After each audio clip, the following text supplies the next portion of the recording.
मेरे प्रिय सनातन प्रेमियों, आप सभी को जय श्री हरिनारायण। और आज हम जानेंगे इंदिरा एकादशी के बारे में। तो आइए जानते हैं। युधिष्ठिर बोले कि हे भगवान, अब आप कृपा पूर्वक अश्विनी अर्थात पार मास की कृष्ण पक्ष की एकादशी की कथा को सुनाइए। इस एकादशी का नाम क्या है तथा इस एकादशी के व्रत करने से कौन से फल मिलते हैं, यह सब समझाकर कहिए। इस पर भगवान श्री कृष्ण बोले कि हे राजन, क्वार मास अर्थात अश्विन मास की कृष्ण पक्ष की एकादशी का नाम इंदिरा है। इस एकादशी के व्रत करने से समस्त पाप नष्ट हो जाते हैं। इस व्रत के करने से नरक में गए हुए पितरों का उद्धार हो जाता है। हे राजन, इस एकादशी की कथा के सुनने मात्र से ही वाजपेयी यज्ञ का फल मिलता है।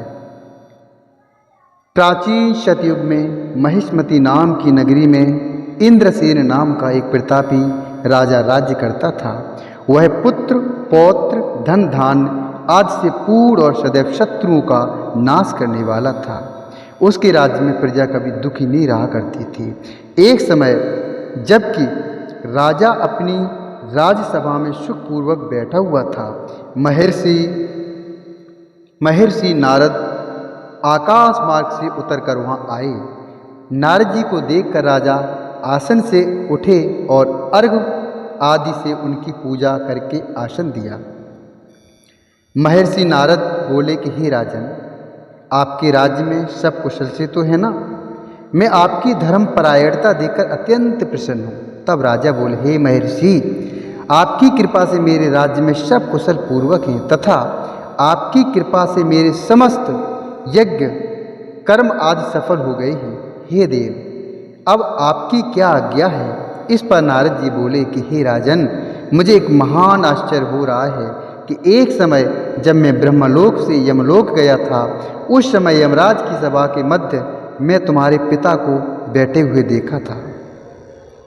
तुम्हारा पिता महान ज्ञानी, दानी तथा धर्मात्मा था। वह एकादशी के व्रत के बिगड़ जाने से यमलोक को गया है।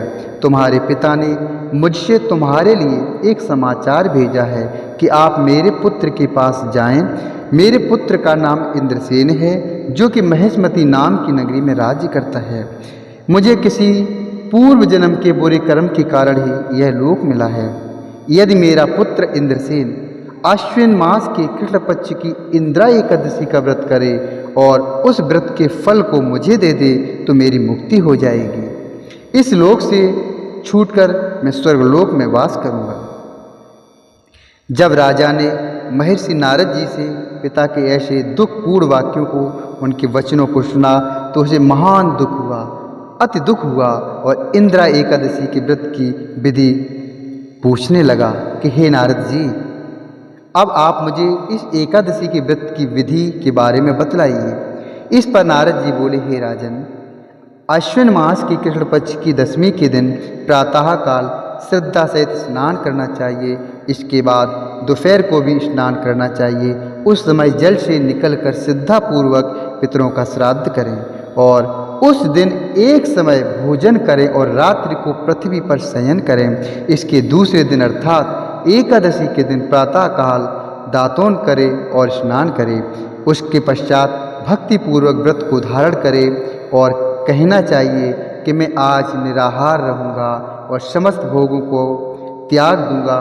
इसके पश्चात कल भोजन करूंगा। हे भगवान, आप मेरी रक्षा करने वाले हैं, आप मेरे व्रत को संपूर्ण कराइए। इस प्रकार आचरण करके दोपहर को शालिग्राम जी की मूर्ति को स्थापित करें और उत्तम ब्राह्मण को बुलाकर भोजन कराएं और दक्षिणा दें। भोजन में से कुछ हिस्से को गौ को दे दें। भोजन में से कुछ हिस्सा गौ को दे और विष्णु भगवान की धूप दीप नैवेद्य आदि से पूजा करें और रात्रि को जागरण करें। इसके उपरांत द्वादशी के दिन मौन होकर बंधु बांधवों सहित भोजन करें। हे राजन, यह इंदिरा एकादशी के व्रत की विधि है।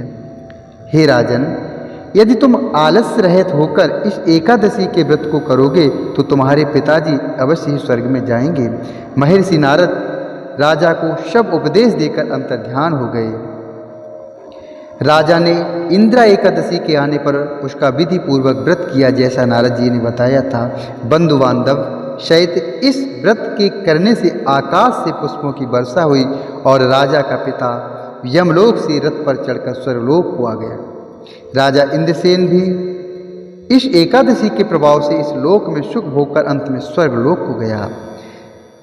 भगवान श्री कृष्ण बोले, हे राजन युधिष्ठिर। भगवान श्री कृष्ण कहने लगे, हे धर्मराज युधिष्ठिर, यह मैंने तुम्हारे सामने इंद्रा एकादशी के महात्म का वर्णन किया। इस कथा के पढ़ने व सुनने मात्र से ही समस्त पाप नष्ट हो जाते हैं और अंत में मनुष्य स्वर्गलोक में जाकर वास करता है। ये इंद्रा एकादशी की कथा के बारे में मैंने आपको बताया। दोस्तों, अगर यह जानकारी आपको अच्छी लगी हो तो कृपया वीडियो को लाइक करें, चैनल को सब्सक्राइब करें। कुछ बोलना हो कमेंट बॉक्स में लिखें। धन्यवाद। जय श्री हरि कृष्ण।